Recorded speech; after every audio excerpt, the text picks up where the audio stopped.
So what is happening in the ear is that a membrane here is pushing these hairs backwards and forwards. And then that battery is pumping potassium into the cells and through.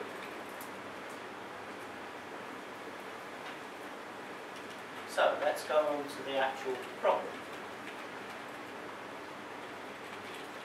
So these fibrocytes I told you about are one of the main things that go with this type of metabolic illness. I don't know how many people in proportion of the population suffer from this condition, specifically loss of fibrocytes. I do know that it's likely to be a reasonably large proportion. And not only that, there are some people with a particular genetic illness in which the fibrocytes also rise, and then death. So these cells, these fibrocytes, are pretty crucial to a lot of people's hearing. So what we're trying to do is to stop the loss of the fibrocytes. And we think we could make fibrocytes from cells in the bone marrow. You asked about stem cells. Well, it's the bone marrow cells can actually, we think, give rise to and make fibrocytes. So we could get them from the patient's own bone. And what we want to do is to transplant them back into the cochlea, preventing the loss of hearing.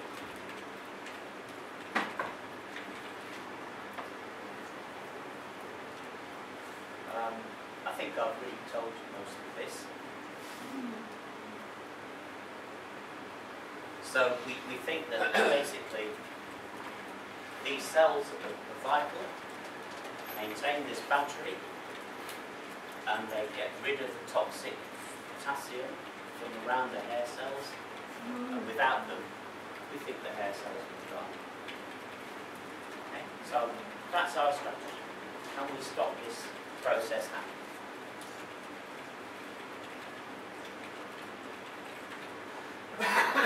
This again is a rather complicated diagram.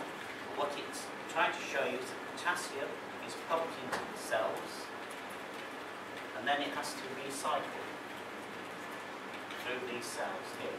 These cells actually pump potassium around in the circuit back into the body. Okay? Is everybody following that? It's a bit technical, I know. So what we've done so far, I guess you'd like to know where we are. What we're doing now, Jackie will emphasise that a bit, and what we plan to do next. So these are the next three things I'll talk about. Excuse me, before you continue, can you just tell me, you say that the cochlea contains fluid. What happens when that cochlea is damaged? Either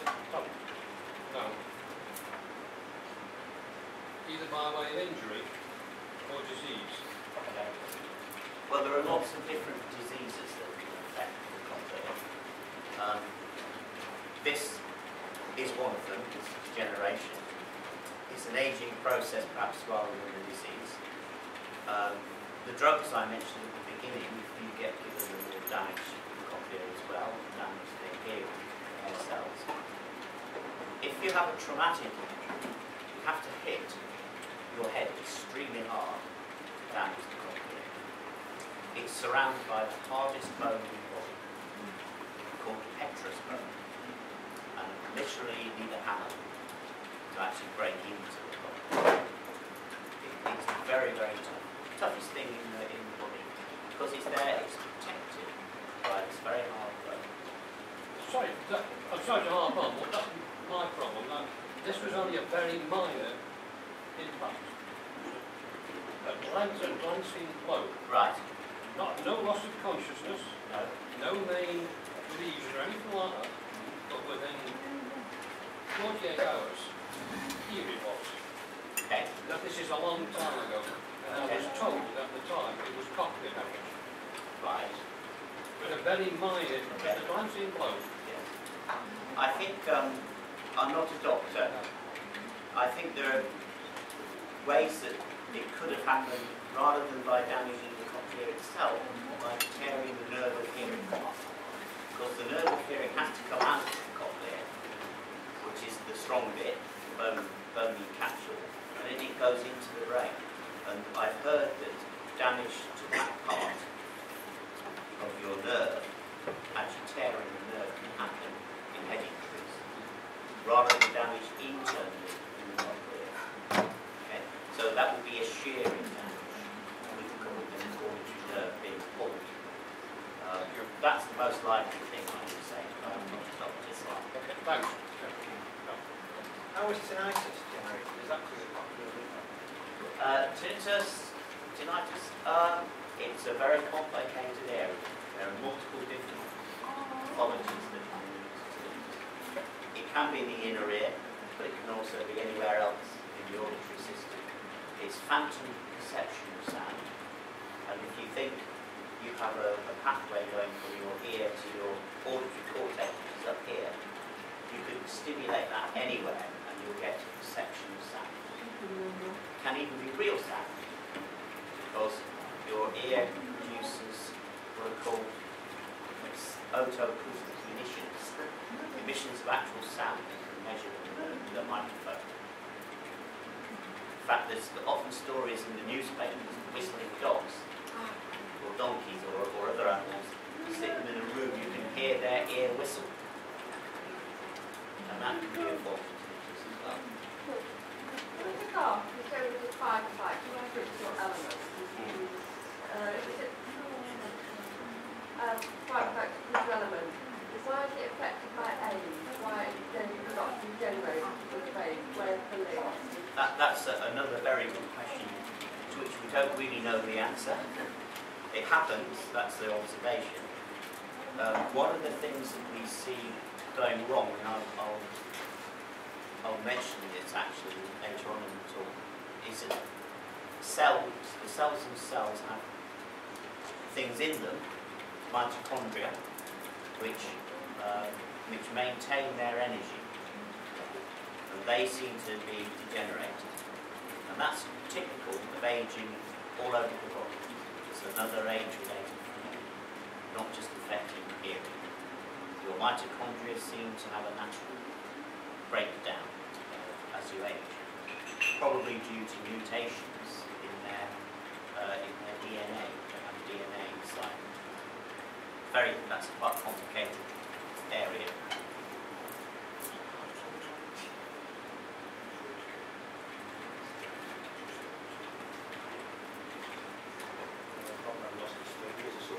Television, one man lost his fingers and his fingers were in black. Is that a similar sort of thing?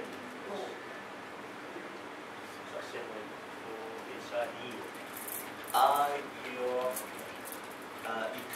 Your ear will not repair itself. Once it's dying, unless you intervene with this methodology, with this method, you can't stop it. It's a natural, non-unstoppable progress.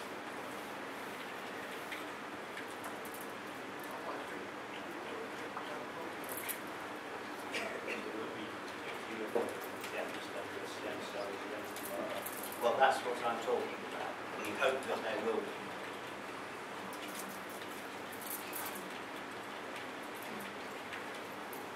So we looked at a mouse that gets its hearing goes very quickly, and we showed that these sorts of cells die from only 3 weeks old. So this was our method, was to look at these mice.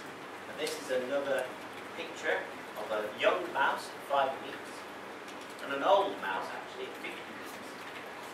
And can you see this is nicely densely packed, lots of cells in it, and then here it's empty. Now we don't think that happens at 5 weeks or early, that takes time to happen. But it starts at 5 weeks. So that's the to know it's going to happen and stop it before it really gets very far. When we got to this point, the mouse is completely deaf, and in fact it's starting to go deaf within the first few weeks of its life.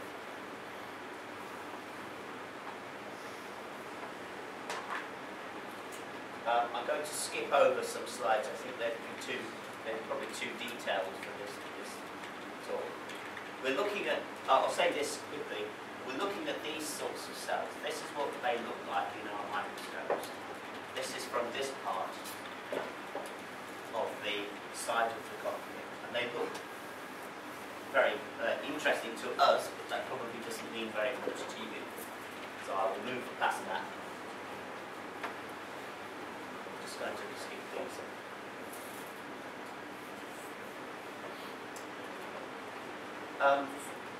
One of the things that they do is that they pump potassium, and these little blobs show where the potassium pumps are. So on the surfaces of these cells, we can actually study, using our electron microscopy techniques, we can study where these cells actually do the pumping. And that's one of the things that we've been trying to find out about these cells. But the crucial thing that we discovered really with this mouse was that these fibrocytes were the first things to degenerate. So they appeared to be shrunken, and then they contained damaged mitochondria. This is what I was talking about earlier in response to Julie. This is a part of the cell that keeps the cell working. And if that dies or starts to go wrong, the cells will die. And it was that that we thought was going wrong in these fibrocytes. At that time, the hair cells were still normal. This is what a mitochondrion looks like. Can you see here these big holes? That's what the cells look like as the mitochondria die. So they look very, very rough to us. Now, how are we going to try and fix this problem? Well, our technique is to make cultures, is to grow the cells in a dish. You can take them out, put them onto a dish, leave them for a few weeks, and after a few weeks, you've got millions of them growing in a dish. We have to keep them in an incubator, keep them warm, and we have to feed them. It's a bit like keeping a cat. You've got to keep feeding them every couple of days, and they'll grow, and they'll keep growing. And that's what they look like in a dish.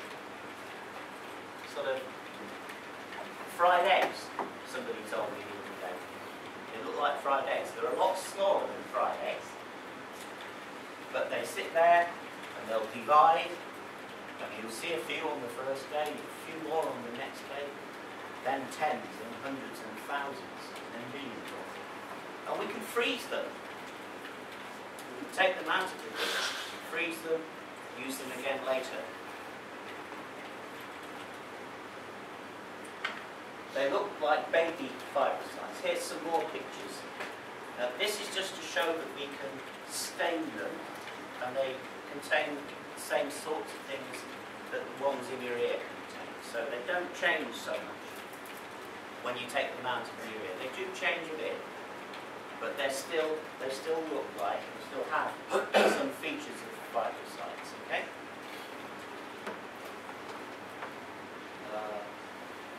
I'll go on. So what are we going to do now? Can we just have a bit of a break? Sure, yeah. Okay. I think there's only a few more minutes left anyway, so we'll stop. Ali, there's only a few more minutes left. Okay, maybe 5 minutes. Is that okay? Yeah.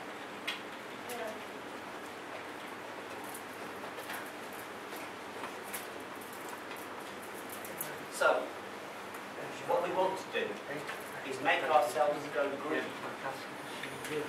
Now this is a special protein, green fluorescent protein. It comes from jellyfish, which glow in the dark. And you can insert the gene into cells and make them glow green.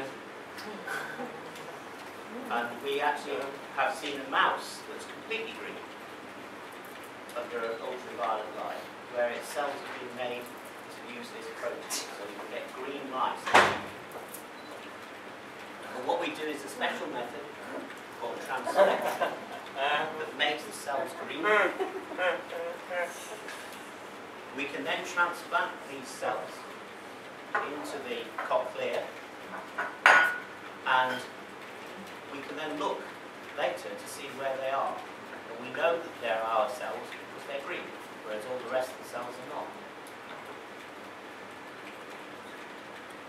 So what we would then do is we would do this in one ear of the mouse, and then we have both ears, one of which is damaged because it's degenerating, and hopefully the other one isn't, because we've repaired it.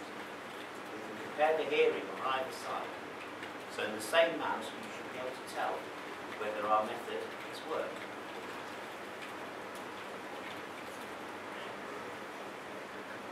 So here's a little schematic. There's my cells in my syringe here. And we inject them here. And we wait. Hopefully that will prevent the hearing loss.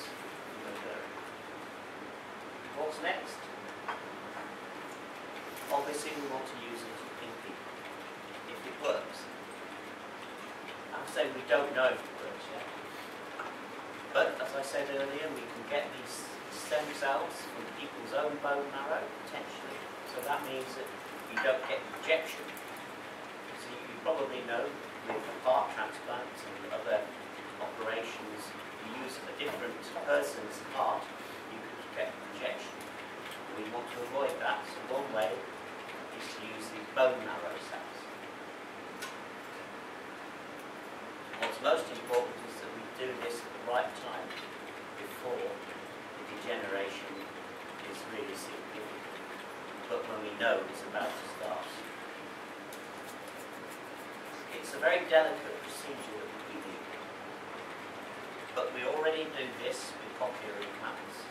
Some of you may know about that, we can have one.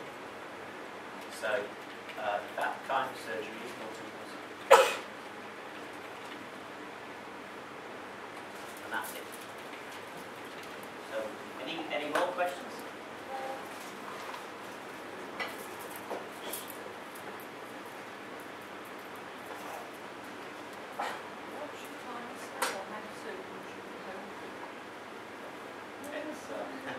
I know that's for how long. How long?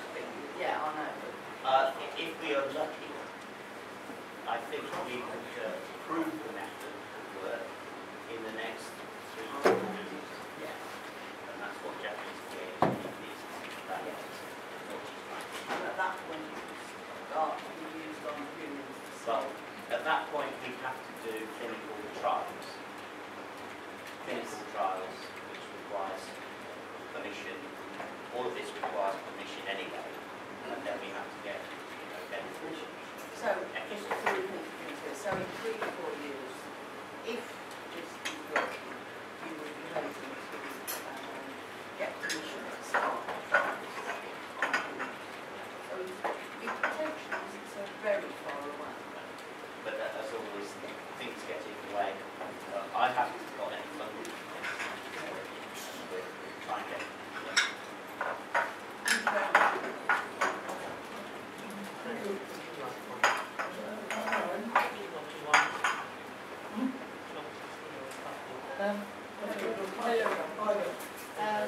Have you seen any definite improvement in the mice? Not yet. We haven't got that far in the experiments, but we're hoping to be doing those experiments in the next few months.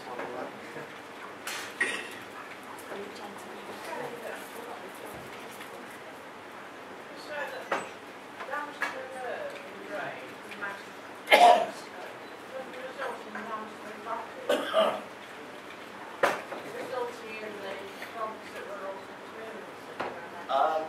It's normally the other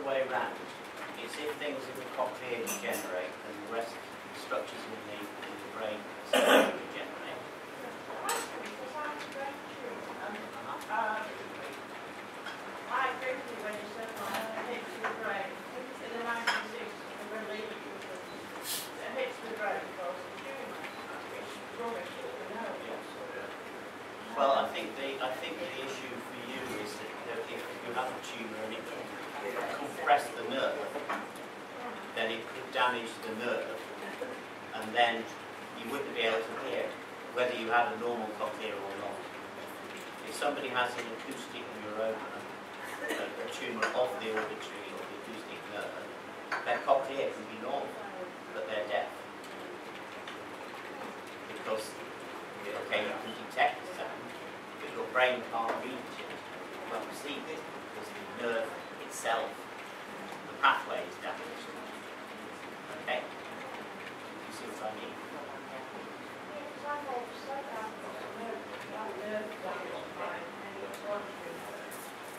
Yeah.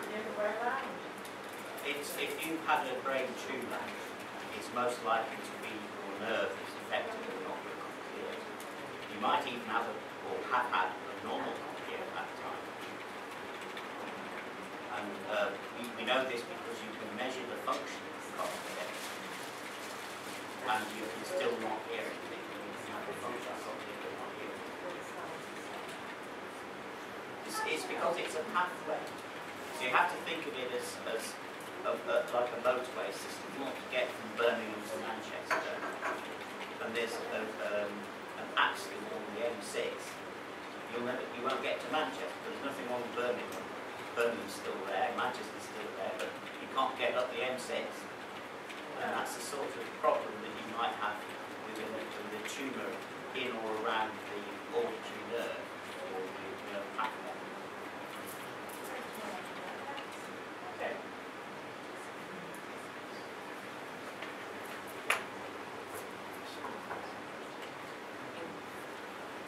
We've been talking about age-related hearing loss. Many of us have other forms of hearing problems. My own hearing loss was very rapid due to an adverse drug reaction. I would be very interested if you could just say a moment what Keele University does with regard to all aspects of hearing problems or deafness and tinnitus. Clearly you are working in one specialist area. Are you alone or are there colleagues working in all sorts of other areas? If you'd have asked me that question 15 years ago, I would have been able to answer you much more positively than I can today. 15 years ago we had Professor Ted Evans, who was the head of our department, working on cochlear implants. And we had other researchers working, and they still live around here, who retired, working on how to measure the function of the ear, externally with spectral probes, microphones, and that is used now to screen people for deaf problems, even infants can be screened using that method. Now, basically, there are two other auditory people, including at Keele, one of whom is not really doing anything on deafness, and then really doing on age-related problems. But before you feel that's negative, too negative, we're part of a largish cohort of international researchers. So I collaborate with people in Sheffield, not too international, it's the other side of the Pennines. And I collaborate with people in Chicago and in Case Western and in Madison. So research is no longer really confined to one place. It's multinational research. We have at Keele, what we have got is a very good microscope unit where we have several types of electron microscope and other kinds of apparatus. And we use that as part of this collaboration. So people will email me or phone me and say, can you do this? I can say, well, yes, I can do that. And we're looking at mutations of hearing loss, mutations of caused hearing loss. For instance, you may have heard of Bush's syndrome. So I have a collaboration with a group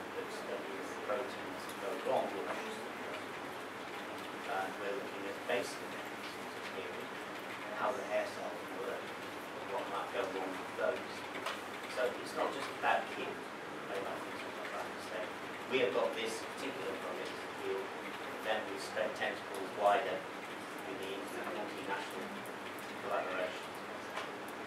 Thank you. You mentioned that beginning, funding. Yeah. Why do you think that hearing related project struggle to get funding related to visual? Is it because it's I think partly it's that a lot of people like yourselves manage to communicate very well with the rest of the world. And, it's not seen then as so much of a problem, perhaps. And I suppose the impact of loss of vision may seem greater to somebody staggering along the street or making to see. But I know that, as my professor Evans used to say, that deafness cuts you off from the world of people. It stops you. I know that, and it's something that obviously we not see the end of.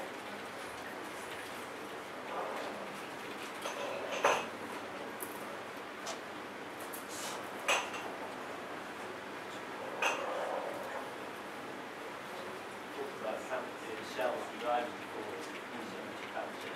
I mean, you research if you went to any forms of cancer.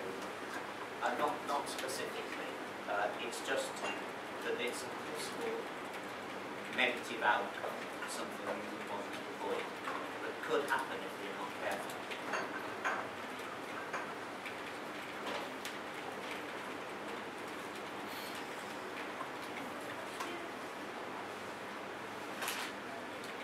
Well, perhaps I can stay if we have a little break and let you say things about what you do. Is that okay? Just wait for about a minute, we'll come back.